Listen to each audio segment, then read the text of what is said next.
Agniveer army GD mock test का solution लेके आया हूँ, जिसमें 20 क्वेश्चन थे। 15 क्वेश्चन मैथ्स के और 5 क्वेश्चन रीजनिंग के। चलिए स्टार्ट करते हैं। पहला क्वेश्चन है, 9 और 49 का मध्यानुपाती क्या है। मध्यानुपाती का एक फॉर्मूला होता है, वो होता है √AB। तो यहाँ पे 9 है, ए है और बी है 49 है, यानी कि √AB करेंगे तो ये हो जाएगा √9 गुणा 49। 9 से हम कोई भी चीज़ अंडर रूट से बाहर निकालते हैं तो जोड़े से एक बाहर निकलती है। जैसे कि 9 है तो 3 गुणा 3 है, यह है 7 गुणा 7 अंडर रूट में है, तो इससे एक 3 बाहर निकल जाएगा और 7 से एक 7 बाहर निकल जाएगा, यानी कि ये हो जाएगा 21। इसका सही आंसर होगा 21, यानी कि ऑप्शन डी।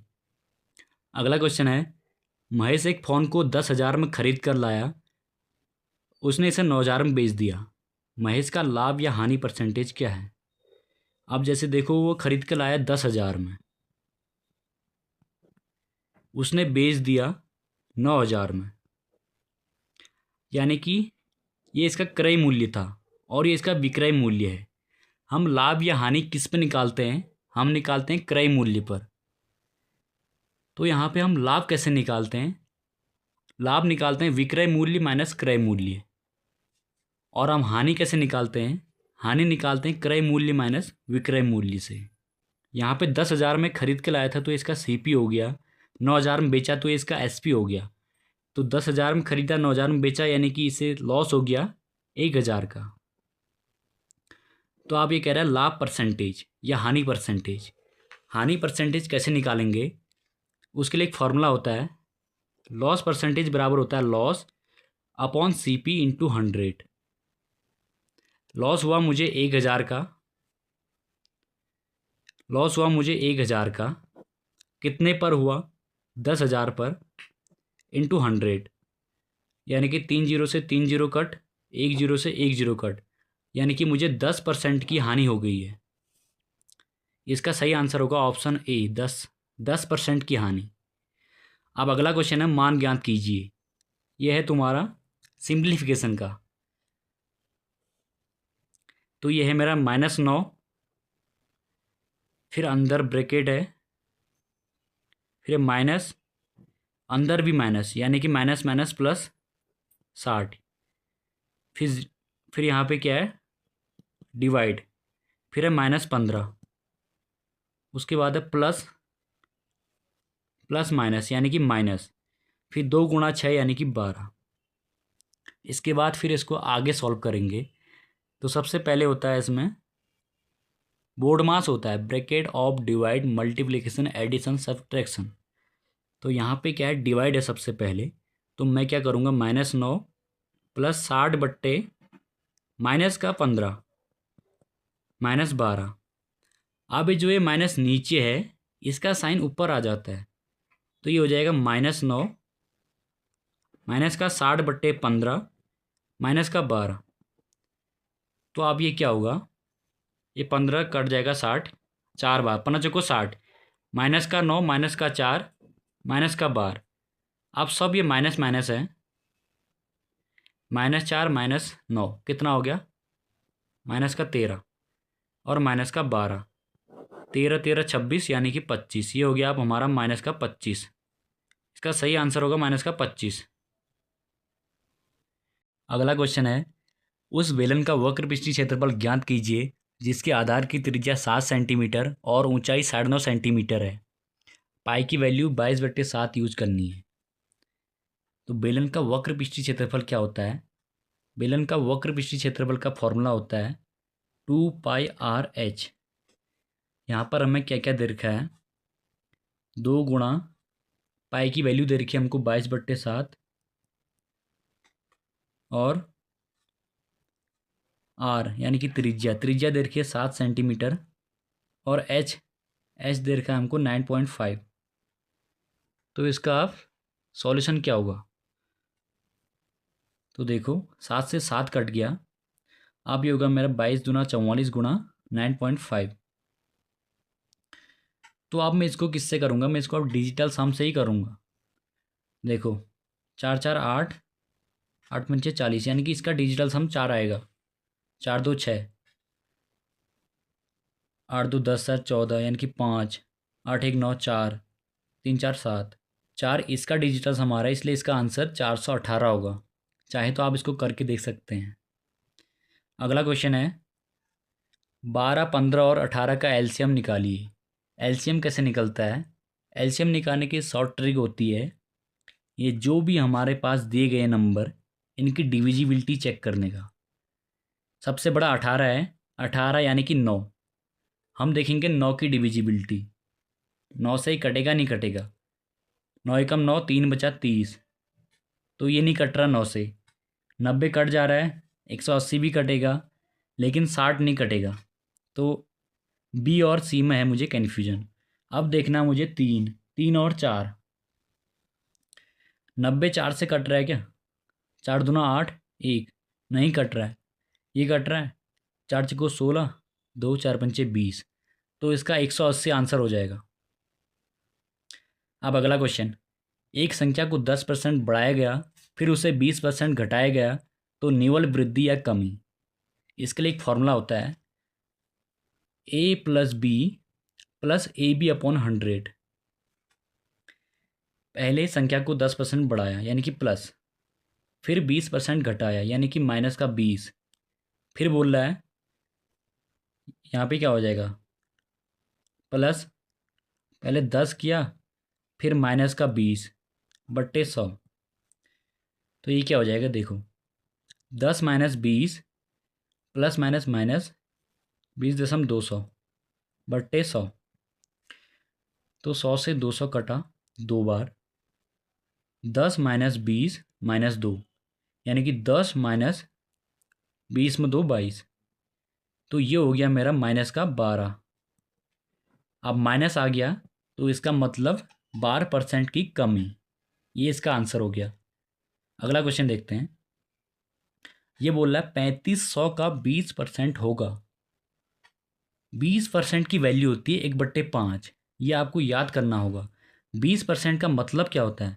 20% का मतलब होता है 20/100, यानी कि 1/5। तो मैं सीधे यहाँ पे 1/5 कर दूंगा। 3500 का 20% है ना, तो सीधे इसका 1/5 निकाल दूंगा। 1/5 यानी कि 5 सत्ते 35, यानी कि इसका आंसर होगा 700। अगला क्वेश्चन देखते हैं। निम्नलिखित का मान ज्ञात कीजिए। ये भी एक सिंप्लीफिकेशन का क्वेश्चन है। इसमें देखो, इसमें लगता है BODMAS rule. BODMAS rule कहता है bracket of divide multiplication addition subtraction.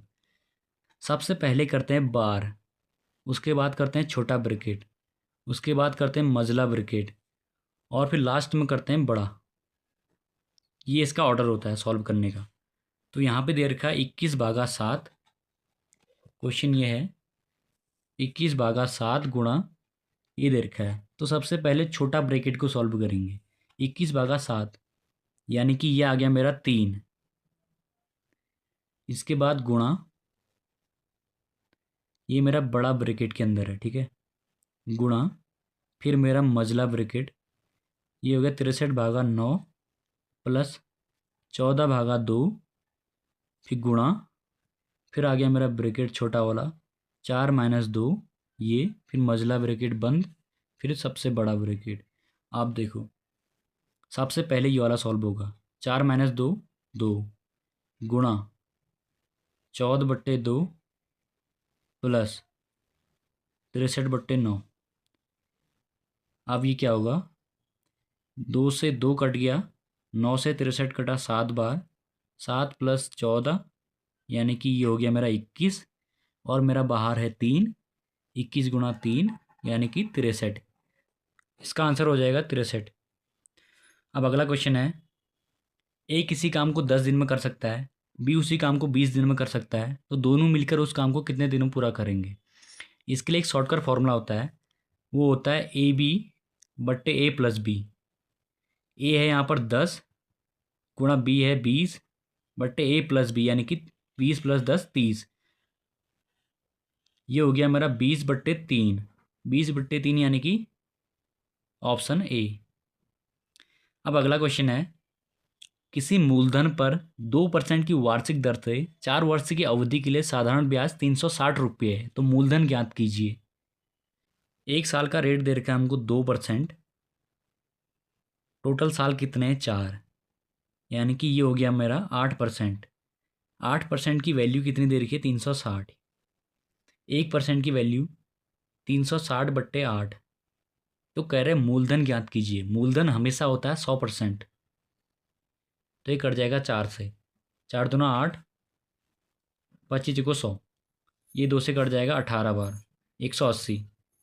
25 गुणा 180, 180 गुणा 25 में मैं डिजिटल सम लगा दूंगा। इनको जोड़ के 9 आ रहा है, गुणा इनको जोड़ के 7 आ रहा है। तो इसका डिजिटल सम DS कितना होगा? 9। डिजिटल सम अब किस ऑप्शन में 9 आ रहा है? 4 5 9 इसमें आ रहा है। 9 कट 4 4 8, 8 आ रहा है। 4 5 9, 8 आ रहा है। 9 1 आ रहा है। तो ऑप्शन 1 ही जो है सही होगा इसका आंसर। 11वां क्वेश्चन है, 8,000 पर चक्रवृद्धि ब्याज की वार्षिक 10% दर से ब्याज वार्षिक देय है। तो 2 वर्ष का चक्रवृद्धि ब्याज कितना होगा? आर परसेंटेज कितना दे रखा है? आर परसेंटेज दे रखा है 10। आर दे रखा है मेरे को 10। तो 10 का 2 साल के लिए कितना होता है? वो होता है 21%। तो अब ये याद करना पड़ेगा। इसके लिए एक फॉर्मूला भी होता है, A+B+AB/100। तो ए मेरा 10 है, 10 + 10 + 10 × 10 100/100, यानी कि ये हो गया मेरा 20, 20 + 1 यानी कि 21। 21% निकल गया। प्रिंसिपल है मेरे पास 8,000, रेट हो गया मेरा 21%। तो कह रहा है चक्रवृद्धि ब्याज निकालो। चक्रवृद्धि ब्याज कैसे निकलेगा? ये निकलेगा हमारा 8,000 का 21%।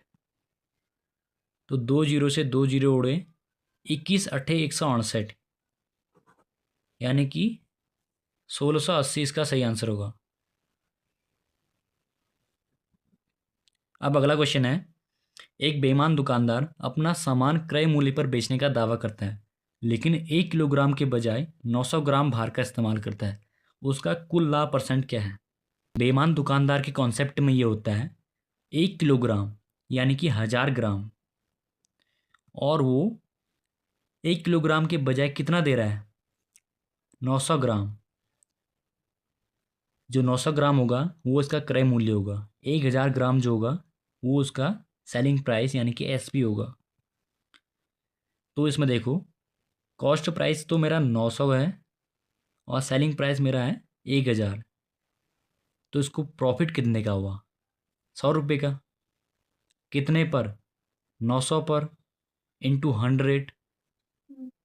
तो देखो, 2 जीरो से 2 जीरो उड़े, 1/9% का मतलब होता है 11.11। तो इसका आंसर हो जाएगा 11.11%। 13वां क्वेश्चन है, एक वर्ग का विकर्ण 4√2 है, तो वर्ग का क्षेत्रफल क्या होगा? वर्ग का विकर्ण, वर्ग का विकर्ण होता है A√2। A√2 की वैल्यू दे रखी है मेरे को 4√2। तो √2 से √2 कट गया, ए की वैल्यू आ गई मेरी 4। ए का मतलब होता है भुजा, वर्ग की भुजा। तो कह रहा है वर्ग का क्षेत्रफल, वर्ग का क्षेत्रफल होता है भुजा गुणा भुजा। 4 गुणा 4 यानी कि 16। 16 इसका सही आंसर हो जाएगा। अब अगला क्वेश्चन, प्रथम 100 प्राकृतिक संख्याओं का औसत क्या होगा? प्रथम 100 प्राकृतिक संख्याओं का औसत। प्राकृतिक संख्याओं का औसत क्या होता है? जैसे देखो, 1 से लेकर 100 तक कह रहा है ना, 100 तक। तो इसमें क्या होता है, जो फर्स्ट टर्म होता है प्लस जो लास्ट टर्म होता है, दोनों को जोड़ के /2 कर देते हैं। 100 में 1, 101/2, यानी कि ये आ गया मेरा 50.5। इसका सही आंसर होगा ऑप्शन C। लास्ट क्वेश्चन है मैथ्स का। किसी निश्चित दूरी को तय करने के लिए एक कार को 2 घंटे लगते हैं, उसकी चाल 50 किलोमीटर/आवर है, तो दूरी ज्ञात कीजिए। इसमें एक फॉर्मूला होता है DST, यानी कि D = ST। दूरी बराबर चाल गुणा समय। क्या कह रहा है? दूरी ज्ञात कीजिए। चाल कितना है? 50, और समय कितना है? 2 घंटा। 50 दूना 100, 100 किलोमीटर। अब चलिए देखते हैं रीजनिंग के क्वेश्चन। पहला क्वेश्चन है सीरीज का, ये है 2, 3, 6, 11, 18 एक्स। सीरीज के क्वेश्चन को करने का सबसे अच्छा तरीका है इनके बीच का गैप देख के, डिफरेंस। 2 और 3 में कितने का गैप है? 1 का गैप है। 3 और 6 में कितने का गैप है? 3 का गैप है। 6 और 11 में कितने का गैप है? 5 का गैप है। 11 और 18 में कितने का गैप है? 7 का गैप है। तो ये एक पैटर्न को फॉलो करता है। 1, 3, 5, 7, आगे को आएगा 9। 18 में 9 जोड़ूंगा तो ये आ जाएगा 27। इसका सही आंसर होगा 27। अगला क्वेश्चन है, पी आर का भाई है। क्वेश्चन देख लो पहले। पी आर का भाई है, आर क्यू का पिता है, एस क्यू की पत्नी है, टी एस की पुत्री है, तो पी का टी से क्या संबंध है? इसको बनाने के लिए एक चेन जैसी बनानी पड़ती है। जैसे देखो, ये कह रहा है पी आर का भाई है। पी जो है आर का भाई है। आप क्या कह रहे हैं? आर क्यू का पिता है। आर जो है क्यू का पिता है, आर है पिता। आप कह रहे हैं एस क्यू की पत्नी है। एस जो है क्यू की पत्नी है, यानी कि ये इसका पति होगा। इसके बाद टी एस की पुत्री है। टी जो है एस की पुत्री है, यानी कि एस टी की क्या होगी? माँ होगी। अब लास्ट में क्या कह रहा है? पी का टी से क्या संबंध है? पी का टी से क्या संबंध है? मतलब पी टी का क्या लगेगा? टी की माँ, इसकी माँ, माँ के पति यानी कि पिता, पिता के पिता यानी कि दादा, दादा का भाई। अब ऑप्शन होगा कहीं दादा का भाई, पिता के पिता का भाई। Option D is right. अगला क्वेश्चन है, किसी निश्चित अगला क्वेश्चन है, किसी निश्चित कूट भाषा में एफ डब्ल्यू वाई ओ को 39 लिखा है और एस आई एक्स आर को 38 लिखा है, तो एल ए आर जेड को क्या लिखा जाएगा? इन क्वेश्चनों में आपको इनकी प्लेस वैल्यू पता होनी चाहिए। जैसे कि एफ है, ये 6 में होता है, डब्ल्यू 23 में, वाई 25 में, ओ 15 में। प्लेस वैल्यू पता होना बहुत ज़रूरी है, तभी आप इस क्वेश्चन को कर सकते हैं, अदरवाइज आप नहीं कर पाएंगे। एफ होता है 6 नंबर पे, डब्ल्यू होता है 23 नंबर पे, वाई होता है 25, ओ 15। इन सबको जोड़ के देखते हैं। 25 में 15 40, 60, 63, 69। तो ये तो नहीं बना, 69 नहीं बना। अब देखते हैं इनके अपोजिट। इनका अपोजिट होता है, जैसे एफ 6 है तो 6 में मैं क्या जोड़ूं कि 27 हो जाए? 6 में जोड़ूंगा 21, तो इसका अपोजिट 21 हो जाएगा। प्लस डब्ल्यू 23 है, 23 में ऐसा क्या जोड़ूं कि 27 हो जाए? 4। प्लस वाई 25 है, 25 में ऐसा क्या जोड़ूं? 2।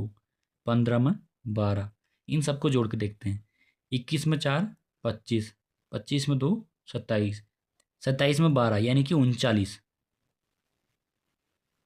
27 में 12 यानी कि 39, तो 39 सही है। इसका मतलब यही कोड किया गया है। तो 6 एस आई एक्स आर, ये भी ऐसे ही कोड किया गया होगा। देख लेते हैं। एस 19 में होता है, आई 9 में होता है, और एक्स होता है 24 में, आर होता है 18 में। इनके अपोजिट, 19 का अपोजिट होता है 8, 9 का अपोजिट होता है 18, 24 का अपोजिट होता है 3, 18 का अपोजिट होता है 9। 9 दूना 18, 27, 30, 8, 38। तो ये भी आ गया 38। इसका मतलब सही है, यही कोड फॉलो कर रहा है, तो यहाँ पे भी वही फॉलो करेगा। एल 12 होता है, 12 का अपोजिट 15, ए का अपोजिट 26, आर का अपोजिट 18 का अपोजिट 9, जेड का अपोजिट 26 यानी कि 1। तो इन सबको जोड़ दो। 9 1 10, 26 में 10 36, 36 में 15 जोड़ना है। 6 5 11 की 1 हासिल 1, 3 1 4 1 5, 51 इसका आंसर आएगा।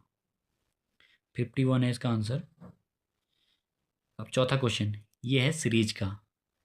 सीरीज ये है। अगला क्वेश्चन है सीरीज का, letter series. L M N O P, यहाँ पे पी आएगा। पी देखो कहाँ पे है। उसके बाद देखो एम के 13 से 11 पहुंच गया, 11 से 9 पहुंच गया, 9 से 7 पहुंच गया, 7 से आप कितने में पहुंचेगा, 5 में, यानी कि ई। अब अगला देखो, पी ई कहाँ है ऑप्शन में, P F, P G, P E, Q E, तो ऑप्शन डी इज राइट। अगर मेरा काम इतने से ही चल रहा है तो मैं आगे को क्यों देखूं। लास्ट क्वेश्चन ये है, जिस प्रकार उस विकल्प का चयन करें जो चौथे पद से उसी प्रकार संबंधित है जिस प्रकार पहला पद दूसरे पद से और पांचवा पद छठे पद से संबंधित है। यानी कि जो 18 है वो 30 से संबंधित है। ऐसे ही यहाँ पे क्या है जो कि हमारा 66 से संबंधित है, और जैसे कि 54 102 से है।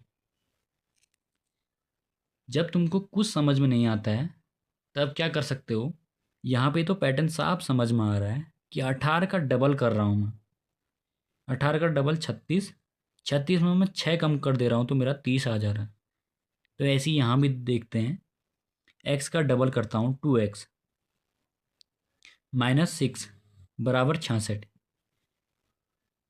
तो ये हो गया मेरा 2x की वैल्यू आ गई मेरी 72, x की वैल्यू आ गई मेरे 36। 36 इसका आंसर होना चाहिए, लेकिन हम इसको 36 को वेरीफाई करेंगे तीसरे से, 54 का 102 से। 54 का डबल होता है 108, 108 में मैं 6 कम कर देता हूँ, 102 आ रहा है। तो इसका सही आंसर होगा 36। इसका सही आंसर होगा 36। तो ये पूरे क्वेश्चन हो चुके हैं। अब मैं इसको सबमिट कर देता हूँ। सबमिट करने के बाद स्कोर देखते हैं, तो स्कोर आएगा मेरा 40/40। अगर आपको वीडियो बेनिफिशियल लगी हो तो चैनल को सब्सक्राइब कर सकते हैं। Thanks for watching. अगर आपको ये सब टॉपिक्स पढ़ने हैं तो कमेंट में यस टाइप करें।